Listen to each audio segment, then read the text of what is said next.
네, 더불어민주당 이재명 대표의 두 번째 체포동의안이 국회 본회의에서 가결됐습니다. 가결이냐 부결이냐를 두고 전망이 엇갈렸는데 과반을 가까스로 넘긴 가결 결과가 나왔습니다. 국회 취재기자 연결합니다. 장효인 기자.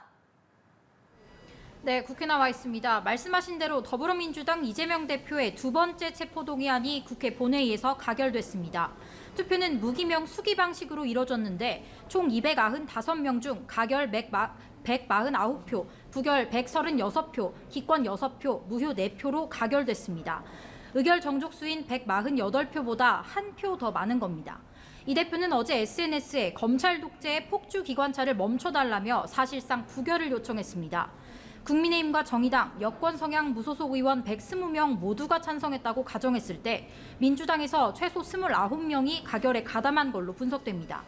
이 대표는 물론 당 지도부의 간곡한 부결 요청에도 불구하고 반대 결과가 나옴에 따라서 이 대표의 정치적 리더십이 심각한 타격을 입게 됐습니다.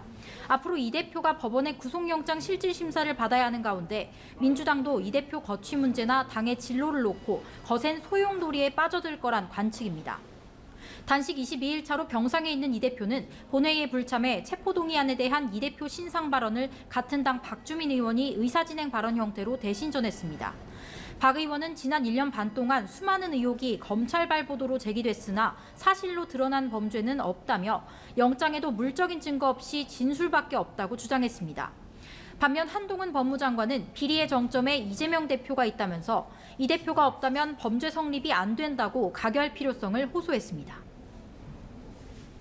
네, 그리고 민주당이 제출한 한덕수 국무총리의 해임 건의안도 가결이 됐습니다. 헌정사상 처음 있는 일이죠.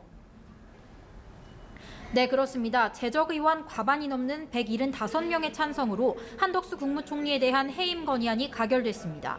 총리 해임 건의안이 국회를 통과한 건 말씀하신 대로 이번이 처음입니다. 앞서 민주당은 일본 후쿠시마 원전 오염수 방류 문제와 최상병 사망 사건 등의 책임을 물어 해임 건의안을 제출했습니다. 국민의힘의 반대 속에 과반 의석을 차지한 민주당과 정의당 등 야권이 대거 찬성표를 던진 걸로 보입니다.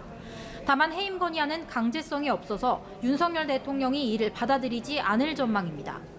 민주당이 주도한 서울시 공무원 간첩 조작 사건의 보복 기소 의혹을 받는 검사 탄핵 소추안도 표결에 붙여졌는데 역시 야권 주도로 통과됐습니다. 앞으로 헌법재판소 탄핵 심판을 통해 탄핵 여부가 최종 결정됩니다. 오늘 본회의에 민주당이 중점 추진 중인 쟁점 법안, 즉 노란봉투법과 방송 3법이 상정될지도 주목되고 있습니다. 이들 법안에 결사 반대하는 국민의힘은 법안이 본회의에 올라올 경우 통과를 막기 위한 무제한 토론, 즉 필리버스터를 예고했습니다. 이균용 대법원장 후보자의 인사청문 보고서도 채택됐는데 여야 합의로 오늘 본회의에는 임명동의안을 올리지 않기로 했습니다. 교사의 정당한 교육활동을 보호하기 위한 교권회복 4법은 오늘 법제사법위원회 문턱을 넘은 데 이어 본회의 문턱까지 넘었습니다. 지금까지 국회에서 연합뉴스TV 장효인입니다.